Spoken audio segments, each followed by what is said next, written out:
you can't fear opportunity, right? You have to embrace opportunity, I would think. Like, it's okay to be scared of it, but just realize that the fear is a good thing because it means it actually matters. Absence of fear, there is no courage. And it takes courage for you to get in your car, go up the road, right? Be ambitious and know that if in fact that you invest everything that you have into it, it's going to create something amazing.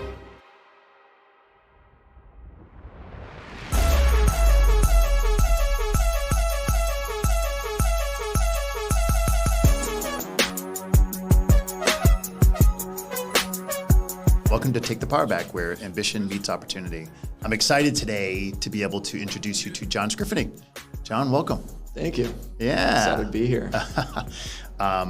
He's got a great story to tell, and I can't wait for him to tell it.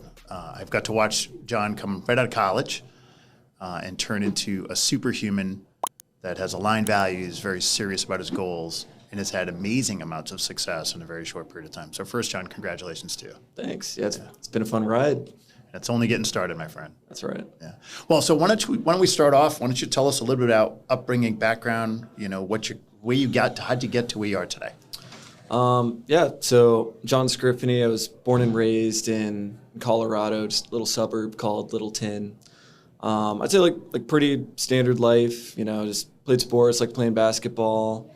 Got decent grades in school. As I hit high school, I got kind of bored. I feel like I wasn't ever really challenged. I wasn't ever pushed to be my best, and I felt like there maybe wasn't that much in it for me to be my best. I feel like I kind of just, I don't know, didn't have too much direction, and so I just kind of pursued a life of just comfort and just doing whatever the minimum was to just get to the next step, whether that was graduating high school, graduating college. I feel like I didn't really have the right influences around me either. So, I always felt like a deep drive and like a deep fire to become great. I always wanted greatness in my future. I just didn't know exactly how to get it. And I feel like I also never really had the right people around me to kind of show me the path. I don't think I had the right leaders in my life. And then graduated school. I was living in my parents' basement. I was delivering sandwiches for Jimmy John's. And my mom was like, Johnny, you got to go get a job. About time, right? And I was like, all right. So jumped on Handshake, and I was just kind of scrolling jobs. I majored in finance and accounting. Accounting was not for me. I took some of the higher level courses, and I was like, nope, I'm all set on that. So looking for finance jobs. First job I applied for was actually McAdam. Yeah. So looked like a finance job. Went to one of their career previews. I was like, I don't know about this. And I saw Florida Financial Advisors, and I was like, that sounds pretty cool. Florida, get to go to the beach. Finance, it's not accounting. Perfect, exactly what I'm looking for. And I went to it's called a career preview with this guy, Tommy Nickerson. Yeah. And I just really remember connecting with him, and he talked about how ambitious he was and the level of opportunity with Florida Financial Advisors, and I was just completely sold on it. And I remember talking to my parents about the job, and they're like, Johnny, it's kind of a risk to move all the way to Florida. Are you sure you want to do this? And I was like, hey, if you guys want to support me, great. If not, I'm still going to go, and I'm going to figure it out. And they're like, all right, we'll support you for 6 months to kind of get you off the ground. I was like, perfect, let's hit it. So got fully licensed. Moved to Jacksonville, Florida, and I think that's exactly what I needed. I feel like growing up, I just hung around the same people, and no disrespect to my friends at all, but I feel like they were kind of holding me back a little bit. I remember at my graduation party, I told them, hey, I'm starting this job in Florida. I want to be an executive in the company within 2 years of starting. And they told me, John, that's not really how it works. In the real world, it's going to take you way longer than that if you ever achieve it at all. And I was like, I know I made the right decision to leave and go to Florida because it gave me a chance to really reinvent myself. So got started in the job, and I learned a lot of really cool things. I learned how to actually set a goal, and that setting a goal isn't the last step. You actually got to figure out what you need to do to achieve that goal and then do it. It's about doing it. Yep. Yeah. Learned about having a vision. So at FFA, we do this thing called STM, where you map out your 1 year, 3 year, 5 year vision. And I look back at what I put on these old STMs, and everything I put on there came true. Imagine that. Yeah, it's like the wish list. It's like whatever you want, just write it down, share it in STM, and boom, it'll happen. So That was a really cool experience for me. Spent like first 2 years in Jacksonville. Then I moved to the Miami office, and then moved up to DC. So that was kind of a cool experience. So I thought I was going to get Miami. You know, my old boss stepped down. They had 35 people. I'm like, oh, I'm 2 years in. I get to run a 35-person office. I just hit the fast forward button. Ended up not getting the VP job in Miami, which is okay. Ended up taking over DC. So Miami had 35. DC had 3, and I was like, I can work with 3. You can work with 3. A little different from 35. Yeah. Yeah. I was like, I can work with 3. So moved up to DC, and like so basically I heard about the opportunity when I was in Miami, and a week later I was on the road driving up to DC. I just had my car, my laptop, pair of work clothes, pair of non-work clothes, and I was just ready to go. Yeah. You know, moved into an empty apartment with literally nothing, just like slept on a blanket. I went to take a shower. I'm like, there's no shower curtain, there's no towel, there's no shampoo. I guess I'll get my hair wet and dry it off. Like, I don't know. That's a great story. And then just started grinding. On that drive up, I think it's like a 15-hour drive, so I had a lot of time to think on the way up.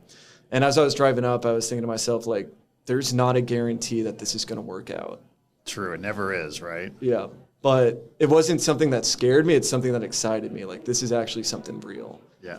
So you can't fear opportunity, right? You have to embrace opportunity, I would think. Yeah. Like, it's okay to be scared of it, but just realize that the fear is a good thing because it means it actually matters. Like, there's actually some stakes. That's amazing.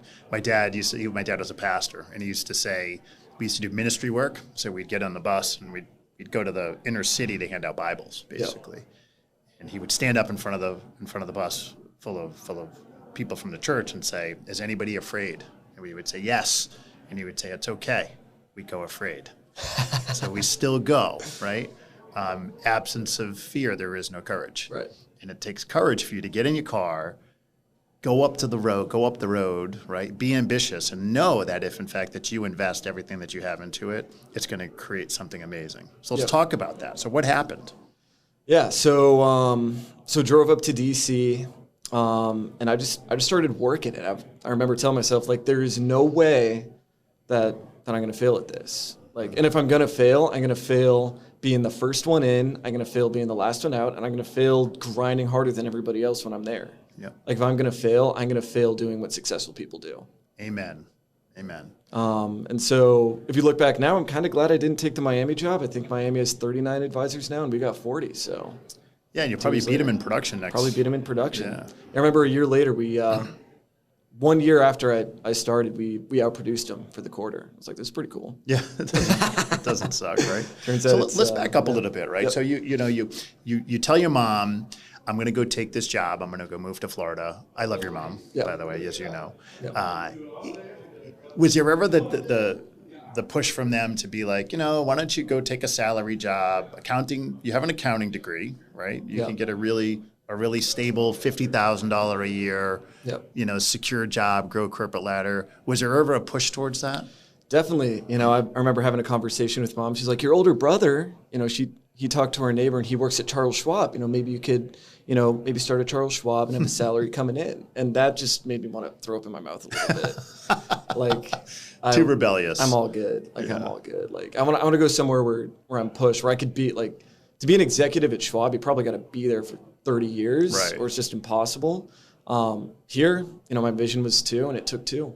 Good for you, man. Yep. Well, I've seen you grow on a tremendous amount in the first 2 years, and then the first 4 years being. I think you've been with us about 4 years now, and you're one of the top leaders in our company today. And it's not because of how long you've been here; it's because the human you became. Yep. So, talk a little bit about where you feel like your most development has come from and why. I'd say mindset has been one of the biggest, as well as like the leaders around me, but I feel like they're kind of connected. Yeah. So my mindset used to be, hey, what do I need to do to just do the bare minimum to feel comfortable and just like survive, which I think is a common mindset. It is. And it's like one of the worst ones out there. And it's easy to get stuck in it, right? It's easy to get stuck. Coming here, I just had like such great influences and leaders I had access to and I could listen to. And I learned that, discomfort is actually you growing. Like, growing feels uncomfortable, but that feeling you're feeling is actually you growing and getting better. Mm-hmm. So like once I connected those dots, I feel like that's what really spurred my development. And rather than running away from things that were scary or uncomfortable, I started to run towards those things. I stopped viewing it as this problem that like, it's just a part of life. Like, you got to feel uncomfortable. This sucks. It was this discomfort. Like, what a beautiful opportunity to get even better. Like, let me embrace this and show myself what I'm made of. And I will say that mindset, it's hard to live in alignment with it all the time. But as long as you just do it most of the time, you'll see yourself just absolutely blossom and explode. Now, do you feel as though where did this come from? So let's just go back even more. So you're in high school, you're like, okay, mom and dad said I got to go to college. Yeah. When you were there, were you thinking you wanted to be rich? Did you think I have this inner drive, or were you kind of like, we'll figure this out as we go? Yeah. When I went to college, I feel like college was not for me at all. Like, I was kind of miserable in college. Really? Like, I just felt like, what am I doing here? Like, I wanted to drop out, like Bill Gates style, and like do something crazy. You know? That's awesome. I even took a year off, and that's when I drove for Jimmy John. So I took a year off, and I was like, hold on, let me figure out like the right way to live. So I would just like deliver sandwiches all day and listen to music, and I just thought deeply about what I wanted my life to look like, how I wanted to conduct myself, and what the actual right way to live was, you know? I feel like coming into contact with FFA was perfect, because FFA had some of the answers. It's like, the right way to live is to grow, to embrace discomfort, to make a big impact, and realize that you're worth it. And I always feel like I had like a deep desire to be great. Like, I always had a vision for myself, like, I'm going to cook with my life. Like, I'm going to ball out. That's always something that's been there. Like, even when I've been like the most like lazy and just like pursuing comfort, like way deep down, there's always like this irritation. Some people call it like, like people have their demons, like, like kind of these negative thoughts.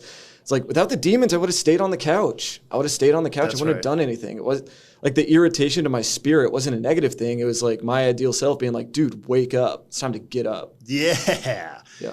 So then you come and now you lead people, right? And you're inspiring, man. Yeah. I tell the story, and I'm going to have you read I call it your purpose statement. I don't even think it's a purpose statement. Yeah. But it's just this right from the heart feeling about who you are as a person, or who you would like to become.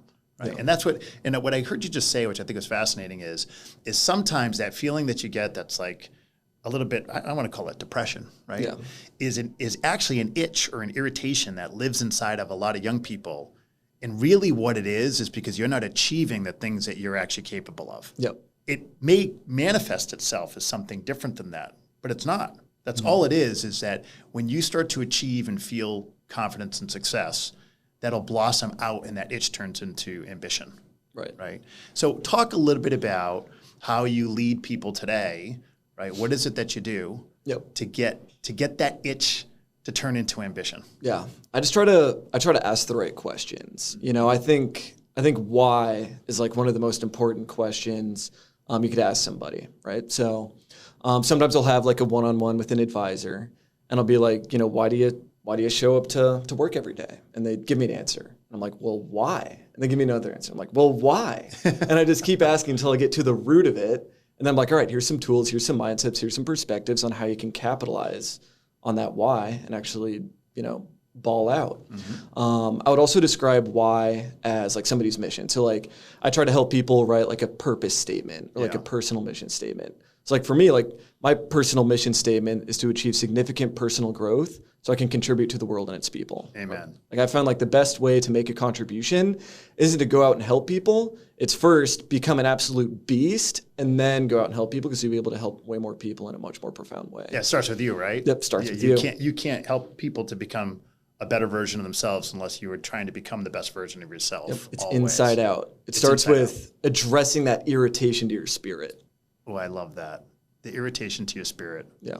And this goes back to the reason why we created Take the Power Back. Yeah. Right. I think that irritation in the spirit is planted by people that love and care about the most, in addition to people at universities, career services, the deans, and the people that are out there that have already predefined how successful you're going to be without knowing who you are or igniting that spirit. Yeah. Tell me, did you feel that? Did you feel that at college at all? Did anybody help you try to unleash what you were capable of in school? I mean, like I definitely had some professors that taught me like some good things. And like, I guess there's like decent like career counselors or whatever. But I mean, what those conversations look like is, hey, I'm not sure what to do. And they're like, hey, here's 3 jobs that most people get coming out of here. And I feel like that's not really what the conversation is supposed to look like. I think it should start with the way I lead my advisors. It's why.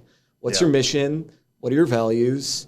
What's your purpose? What's your vision for your life? Mm-hmm. So I feel like they start the conversation all the wrong way, and they don't evaluate every opportunity objectively. Yeah, so it starts with what job do you want to have as opposed to what life do you want to live? Yeah. What impact do you want to have? And Exactly. if we can reverse that thought process, and if you could work on the impact that people have, your influences will change and your results will become different. Yeah. Right? So talk a little bit about, so I love this, I'm going to have you read this. I think the first time, when was I introduced this from you? The STM reflection? Yeah. I sent it out to my team on just like a random Saturday night.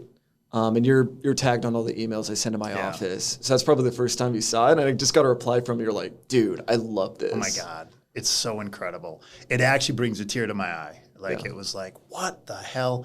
And I think it's inspiring. I really do.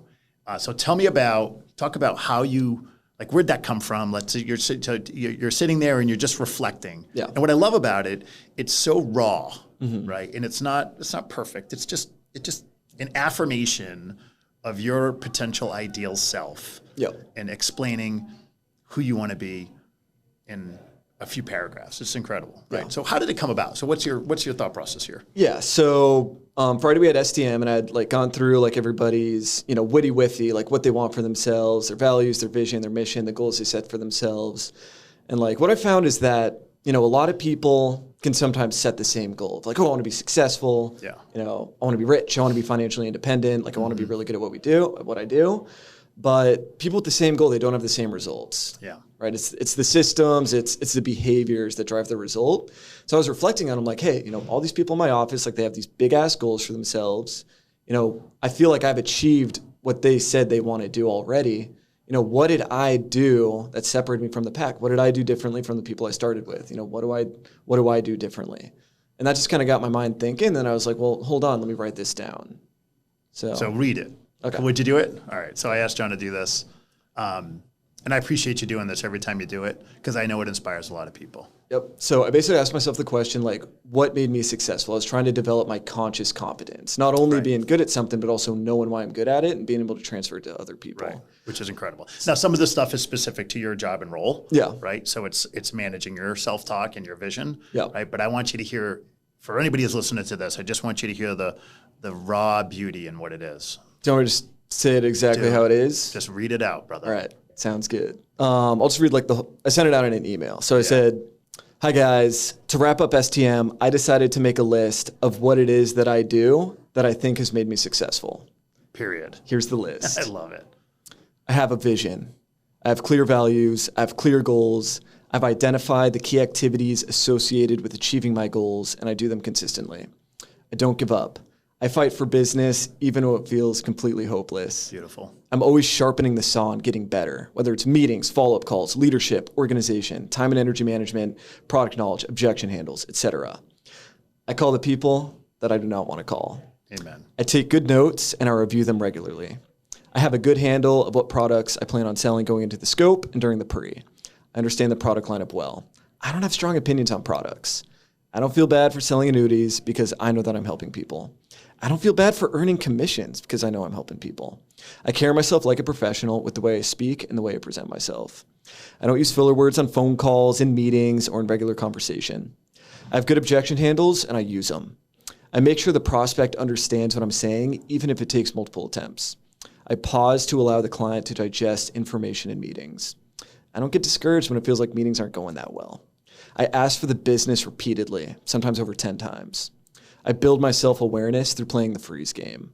I keep a clean inbox. I choose good influences, people, books, videos, articles, podcasts, food, drinks. I integrate what I learn into my business. I'm confident in meetings. I reflect on my failures and what happened and how to avoid it in the future and what I can learn. I'm always thinking about how I can become better. When I catch myself making poor decisions, I ask myself what a better decision could be, and then I make that decision instead of beating myself up for making a poor decision. I focus on doing key activities with a high level of energy. I stay hydrated, I sleep well, I come in early, I work hard, I stay late, I envision success.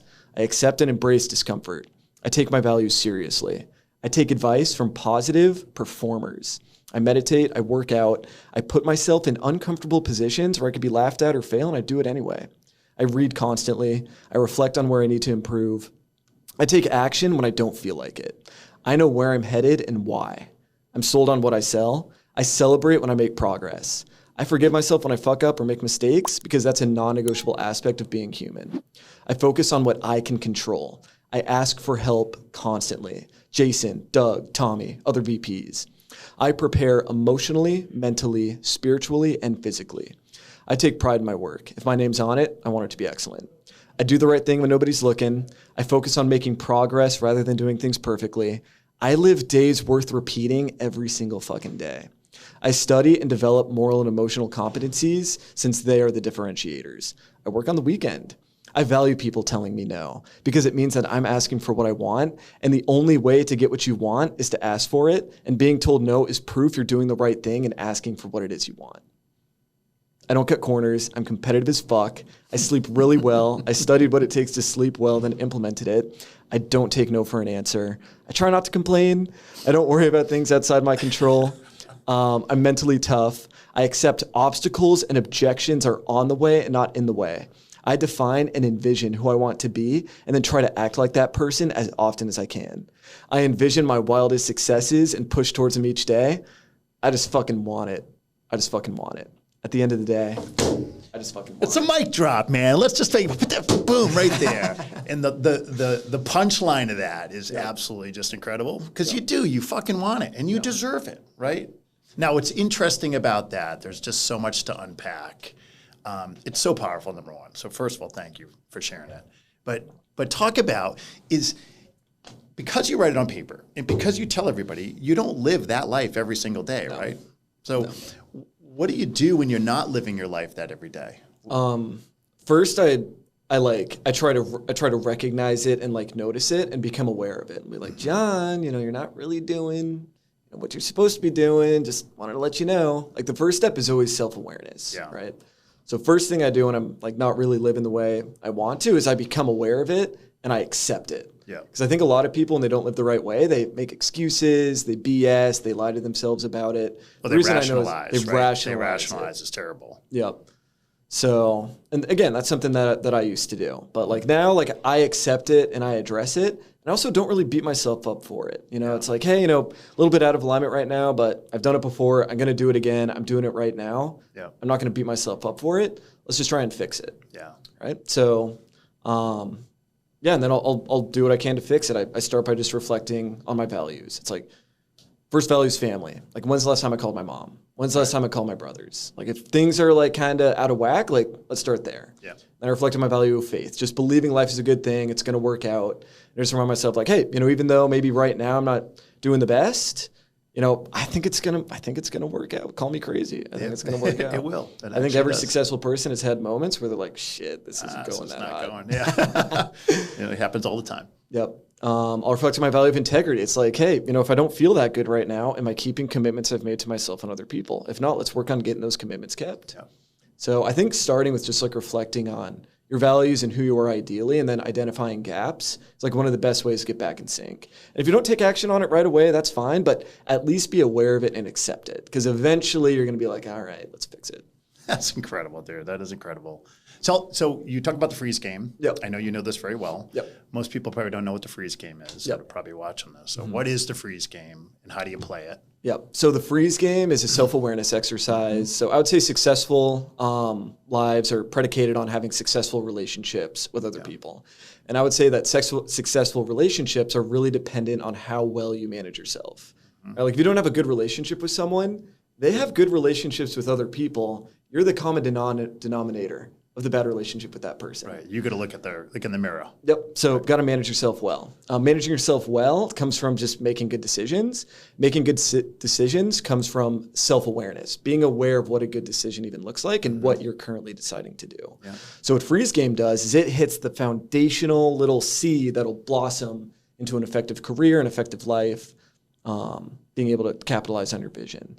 So the Freest game is you just ask yourself in the moment, what am I doing? What am I thinking? What am I feeling? Yep. And once you have that information, you're most likely going to make a better decision, or at least realize that you're making a bad decision, which is a step in the right direction. So it goes Freest game, which is how do I feel? What do I think? And what am I doing? Yep. And then it's the 4 R's, which is how do you respond? So talk about the 4 R's and then how do you apply those to the Freest game? Yep. So yeah, with the Freest game, that's like the thing you want to start with. So it's like the most simple little tool you can use. It's just getting the habit of checking in on yourself. Once you've built that habit of just kind of knowing, like for me, it's like, do I know what's going on with John most of the time? Yes, because I practice the Freest game. Right. Now, once I have that habit built where my brain just does it automatically, like, John, what are you doing? Yeah. Then you can start kind of taking it to that next step of the 4 R's. So the 4 R's are recognize, reflect, reframe, and respond. So recognize is just playing the Freest game. What am I doing, thinking, feeling? Reflect is then reflecting on your long-term vision, your values, what you actually want for yourself. Because when you get really emotional, you can definitely get caught up in like the moment. So by taking a moment to step back and reflect on the big picture, you're gonna be like, do you know what? There's probably a better decision for me right now. Right. So there always is, right? Yeah. Unfortunately, you have to come to grips with that a little bit. Yeah, it can be a tough pill to swallow, but there's way tougher pills to swallow. That is true. That is true. And then reframe is just evaluating the different options you have available to you, or just like reframing the situation, using gratitude. So like if I'm in a tough situation, I'll be like, okay, what am I grateful for? Big picture. Yeah. What am I grateful for in this moment? And what am I grateful for about this situation that's challenging me? Yeah. It's like that's just a great way to kind of calm your brain down a little bit, activate your prefrontal cortex, and get you in a position where you'll be making a good decision. That's where respond comes in, where you attempt to respond in alignment with your values and your goals. So then it goes knowing, and then what? So you know, and then you decide, and then you do. Okay, what's the difference between knowing, deciding, and doing? Yep. So knowing is just, I'd say that's kind of the self-awareness piece. It's just like understanding, what the right response or what the right decision is. Yep. And then deciding is then taking that information and being like, do you know what? I'm going to do that. Yeah. And then there's like this huge gap. And then there's actually doing it. There's a lot of that, right? I know I should work out, right? Yep. I'm going to go to the gym, but actually going to the gym is completely different. I've decided to get up at 5 a.m. every day for a long time. Yeah. I'm still working on it. I'm still working. Me too, buddy. Me too. Incredible. So now let's just talk about this, right? Because I can just imagine the John Scrifinny delivering Jimmy John sandwiches, right? Living in his parents' basement. Deciding not to want to be an accountant. Yeah. Now, a very successful executive making, I don't know, what are you going to make, 400 grand this year, 500 grand this year? 450 probably. Your options in a few years will be worth well over 200 grand. Yeah, 200 grand already. How long you been doing this? Yes, I've been an executive for 2 years and started this job 4 years ago. So 4 years in, you're making 400,000+ a year. You're building a massive amounts of wealth. Based on where you are today running this region that you're running, what do you think your next year income would be? Next year income, I don't think it'd be too crazy to hit like 600 or 700 next year. Okay. So I don't know about you. You run meetings with successful people all day long. Yep. So your job is just to go help clients achieve their goals that are saving. Yep. How many people 4 years into their career or 5 years into their career are making $400,000, $500,000, $700,000, $800,000 a year? I've maybe come across like one or two. Okay, so this is a big deal, and I think sometimes the perspective is different, right? Yep. So now you're all of a sudden, this successful person who's clear on their values and vision. How did this happen? What was sort of the big catalyst in terms of why you think you've turned into this executive, not just in terms of your results, but the working on your self-behaviors first that led to your results? Yeah, I think having the right challenge. Like you could have like the best values in the world, but if all you do is like sit on the couch and go to work and scroll TikTok all day, like it doesn't really matter. Right. So by embracing the challenge and the opportunity offered up by Florida Financial Advisors, like it kind of forced me to figure out like, okay, how do people like overcome big challenges? How do they actually achieve high levels of success? And I started digging in to the leaders and like the principles of like what it actually takes to achieve that level of success. So I'd say what, caused me to really sharpen was just how big of a challenge I was facing, right? And I also had like a really strong reason for wanting to embrace the challenge. That's to achieve massive personal growth in the name of serving others. Amen. So you and I, you went a trip to Ireland, Yep. right? And you brought your dad, I thought was really cool. Yeah. And you brought your mom to Rome, Yep. which I thought was even cooler, right? Yeah. And we took a private jet over to Scotland. Yep. And we're with your dad, and I'm talking to your dad. Your dad's so proud of you. Yeah. Yeah. And he talked about what he feels as though Florida Financial Advisors, or our organization, our firm, and I say that because you're a big part of this too, Yep. is what it does differently than other places do, right? I always say this, that 50% of your success has to do with you, and 50% of your success has to do with the team you play for. I don't care who you are. Yep. So the first decision that you make to make the right career choice to go to the right company is going to forever change the trajectory of your life. And your dad talked to me about what he saw. Do you remember what he was saying, or what's his thoughts today about your career choice? I remember exactly what he said. He's like, I've never, seen like a company or heard of a company that spends so much time investing in the development of their people. What did he mean by that? What do you think he meant by that? Yeah, so I think what he meant by that is like, for a lot of companies, they just have like systems and processes in place, and then you go to work, you get your salary, you get your benefits, you get your free lunch or whatever it is.